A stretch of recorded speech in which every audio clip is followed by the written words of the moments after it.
Martina. Kevin Swift. Okay.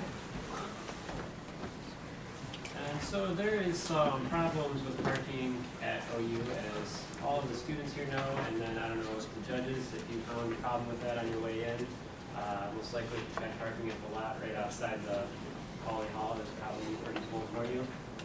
So there's a lot of time wasted in looking for a spot specific to the building that you want to go to. So sometimes you go to one lot, you look around for a spot, and you got to go to another lot. You got to look around for another spot in that lot. So we want to take that time wasted and just cut it to as minimal as possible, and then also help out with new students, new guests, new faculty, anyone who hasn't been on the campus for a while. Obviously, seniors aren't going to have this big of a problem as incoming freshmen will. So having something to help out the new students find their parking spots would also be a great tool to have. So that's the one thing that OU parking is going to be doing. So for our goals that we have for this app, we want to reduce improvised parking that we have going on campus. This is a picture that I took of our main lot outside of the Oakland Center. As you can see, there's a no parking sign, and that's grass. That was grass at one point in time. But due to all of the parking that's been going on, it's no longer as much grass. So we want to reduce that. And then we also want to turn all of this. So we got frustration, people sleeping as they're waiting for a spot to open up.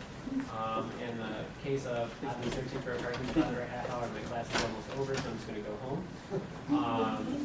And then also we don't want cars piling on top of each other. So we want to turn that into happy parkers and full lots that are completely used up without illegal parking going on. So we developed an Android application. It's free on the Android market, and it will hopefully help cut down time to find a parking spot, frustration, money, gas usage, help the environment, and hopefully it'll help you get more out of your tuition money so you're on time for class and you can adequately use the facilities. We looked at a few different ways to help people get information on parking lots.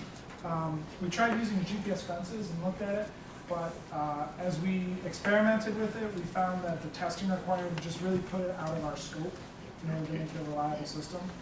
We also had the idea of mechanical sensors, installing those in the parking lots, but that would be very costly. They could be broken, stolen, and we'd have to get permission to implement them. And then there was the user reporting, which was the method that we wound up going with. And it is based off of some statistical modeling. We looked at what people were in classes in each building. So we looked at enrollment numbers and created kind of a baseline to go from. And we have future potential for improving that algorithm. So there are a lot of other organizations and venues that have similar problems. Disney has an app that allows you to report how long you've been waiting in line for a ride. And they have a sign at the entrance to the line, similar to what Cedar Point has. I'm sure you've all been to Cedar Point, but it's electronic instead of the wheel that they turn. And then they have a GPS map as well. Foursquare turns going places into a game so you can get badges and specials for checking into a venue. And then New York and Chicago also have similar parking reporting, and it allows you to see the rates for parking and as well as what garages are available. So we targeted our app towards Oakland University, but with a little bit of work, it could be adapted for use at other community-based campuses in the area. For instance, U of M, Dearborn, and DMC have similar problems. We made a few key decisions. Android phones are a huge portion of the market, so we developed for them. And they're also the cheapest to publish, only $25 as opposed to $100 on the Apple market. And then we implemented a Foursquare-like achievement system to encourage use. Everybody likes to get points for doing things. And then we used Ruby on Rails for developing the web service because we wanted to quickly get an infrastructure built for communicating between the devices in a central database and building up the website quickly so we could focus more on the functionality of the actual product than chasing after bugs. So some of the features that we implemented to make this app work is Parking Assistant. So if you run the app, you can choose whatever building that you want to go to. So say you wanted to come to Poly Hall, you choose Poly Hall, and then based on whatever lots were full or empty or whatever the parking status was, it would tell you which lot was the closest and easiest to park at. So if every single lot was full all around this hall, then it would probably take you to a lot a little bit further away just because you actually be able to park there instead of spending all day trying to find a parking spot in a lot that's not going to actually be open. Then we also have parking status maps, which is just a Google-based map with color coordination for the fullness of the lot. And then we also have a website to check from home, which uses the same status map, so that way you can check from home, all right, all these lots are pretty full, I'm gonna have to leave a little bit earlier because I'm gonna have to look for a spot. So it kind of helps you out so that way you're on time for class and not coming in late. And so this is kind of like a screenshot of our app with the status map. So as you can see, they're color-coded polygons. That's a layover on top of Google Maps. So we have red, yellow, and green. Red would be pretty much full. You're going to have to drive around a lot to find a spot. There might be some spots where you'll have to drive around for it, or you'll have to wait for a parking spot. And then yellow is there's a likely chance that there's going to be a spot, just not right away. Like you'll probably find one within like 30 seconds or so, but you're not just going to pull into the line and go, oh, there's a spot. And then green is you'll find a spot pretty easily. There's plenty of open spots. And then also we built a baseline for the amount of parking that's going to be filled up in each lot given the time of the day. So we already know, based on the information that we got from the registrar, that at 9 a.m. on a Monday, there's a whole ton of students being parked in lot 1, which is right here, just because that's where a lot of the students are going. So we know that that lot is full at 9 a.m., so we can automatically just judge, based on the information given from the registrar, that it's going to be pretty much full right away. And then also, just to verify our data, if the lot says that it was full, we would drive over there, walk over to that lot, and just to verify that, yeah, this is actually reporting correctly. So just through observation, we verified our data. And this is a diagram of the system architecture for the web service and the communication between the devices. Basically, we use MySQL database for the central database for the app. For the web service, we use the Ruby on Rails model view controller framework for communicating between that. The web server we're using is on Drepos from Apache, and that's how it communicates between the software on the server and the devices and browsers. We tested it out with a couple of different browsers, just the standard communication between browsers and web servers, between the HTTP requests and then the images and JavaScript and CSS and HTML that all comes back. For the Android devices, it's for 2.2 or greater for the version on Android, and communication is through RESTful JSON requests over HTTP. So it'll send the request to the web server, and then the web server will respond with either the JSON objects that it was looking for or a HTTP response if there's some sort of problem. So when can you use OU Parking? I'm pretty sure some people in the audience already have it downloaded on their phones. So it's up on the Android market, free to download. So and you got Android phones, you can go ahead and download it right now. And also the website is live, so you can go to ouparking.com and then go to those parking status maps. And then there's also links to the Android market on the website, so you can download it straight from the website to your phone that way as well. No. Could you turn the lights? It's hard to see the colors. No.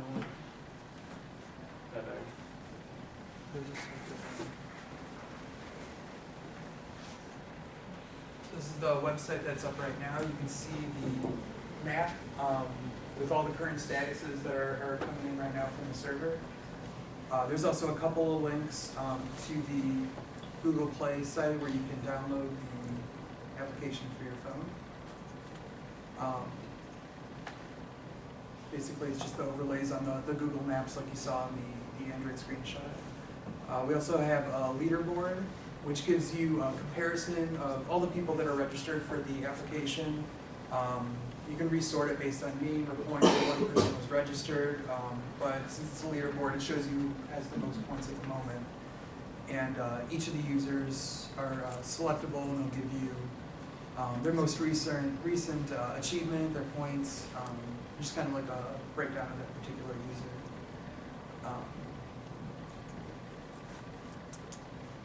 There's also the About section, which gives you a little bit more information about why we did this, who we are, and it also has information about our privacy policy because for the parking advisor section of the application, there is some GPS data going on, and we wanted to make sure everybody knew that we weren't actually collecting that data that would be personally identifiable.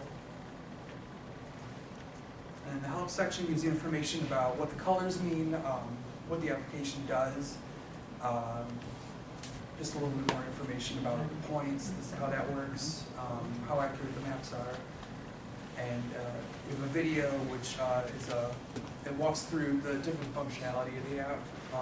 This was captured from on a device, not an emulator. Just start that up. Hello, this is a tutorial on how to use the OU parking app. Registration is optional, and you can register anytime through the settings menu. The map is the core of this app. A red lot indicates that you may have to wait for a parking space to open up. A yellow lot means that there are spaces available, but they are not abundant. There should be plenty of parking in a green lot. The lot status is affected by reporting where you parked. Just click on the lot you parked in and confirm that it is the correct lot. Detailed reporting will make the system more accurate.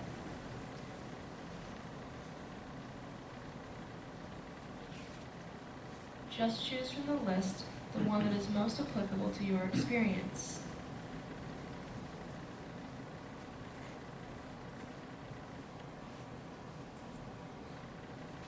Parking Advisor works by first picking a destination from a list of OU campus locations. Then you are directed to the lot that is closest yet has parking available. You can even use Google's built-in navigator to get turn-by-turn directions to the lot from your current location.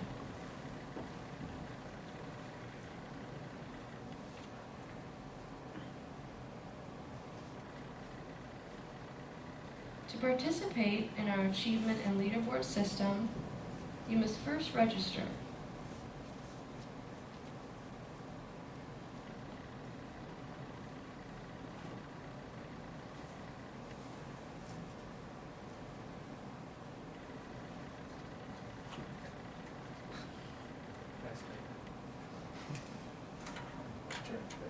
After you've registered, you'll begin accumulating points for reporting which lot you parked in. As you gather points, you will unlock badges.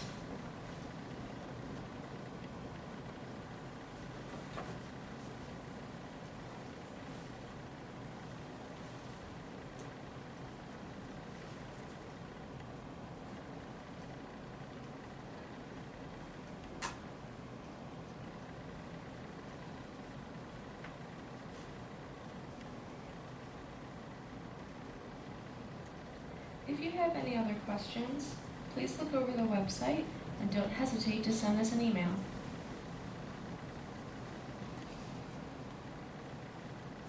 And there's also just a contact link for an email on the website, so if anybody has any questions or feedback about the application or website, we're definitely doing that.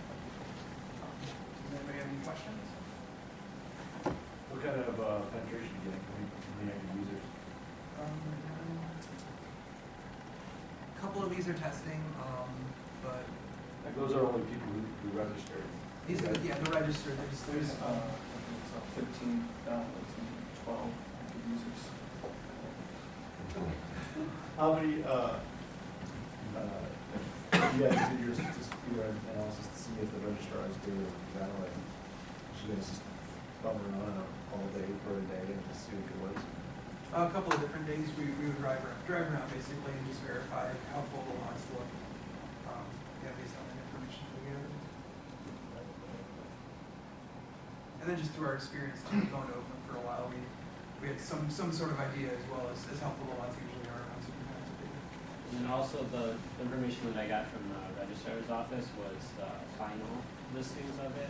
So it wasn't the initial registration of the classes, it was more towards the end of the semester, so that way after everybody like drops or changes classes, it was the most up-to-date information from the registrar's office. So it wasn't false numbers just because of everybody like dropping out of like the class or something like that. So the numbers were fairly accurate to the actual students in the classes. Do you have to change numbers every year then, for depending on what classes are? For the most part, the classes are all fairly similar, like semester by semester. So like for the fall semester in 2008, it's basically the same as 2009, basically the same as 2010. And then winter semester is a little bit less registration than fall semester. But for winter semester 2008, it's basically the same as 2009, basically the same as 2010.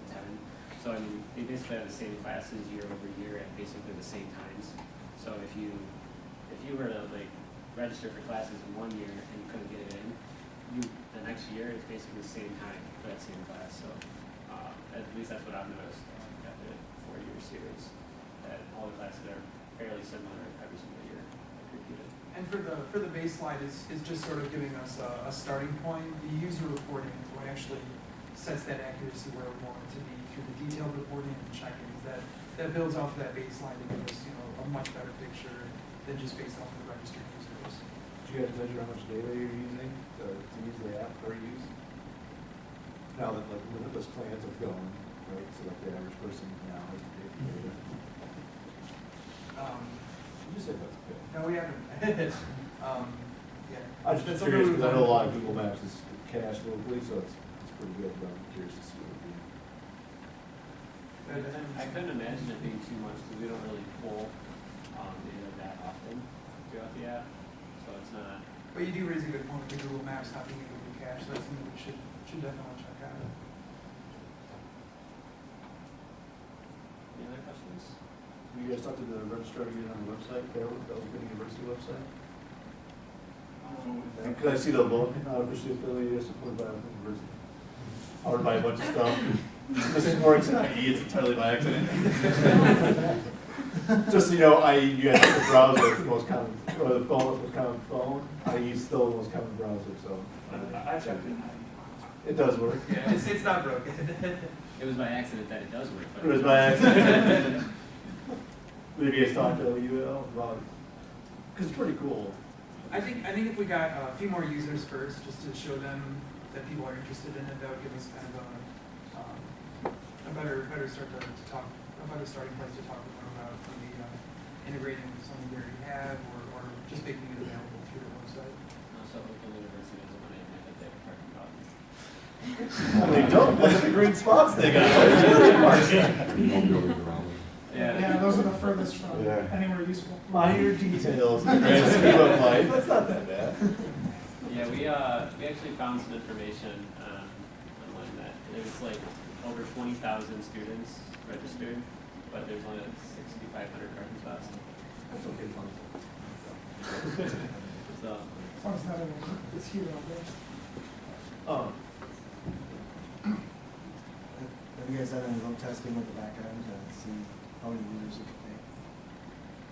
No, just basically making sure it didn't have any bugs on the stuff that we did implement. For scaling, just on a larger user base, that would basically be something we'd have to do more testing for that. When you built your Android app side of things, did you build it native Android or did you use something else? No, we did it with Eclipse. It was Eclipse, but is it just in Java? I've played around with it with the accelerator. Yeah, Accelerator or Roll Mobile, stuff like that. And I found it's just easier to do it. My only suggestion was simply from a cross-device. Yeah, that is something that we probably, for the school, we probably have to also develop an iPhone component just to expand the user base. Just curious if you have any.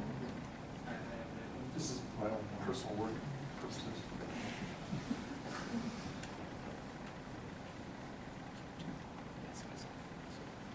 And did you say that GPS is used to check in, or is that not a feature?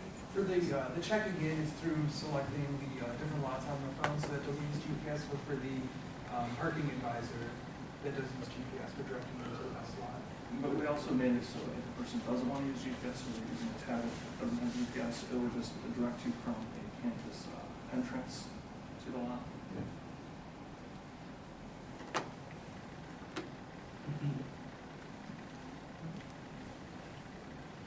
All right, thank you very much. Thank you.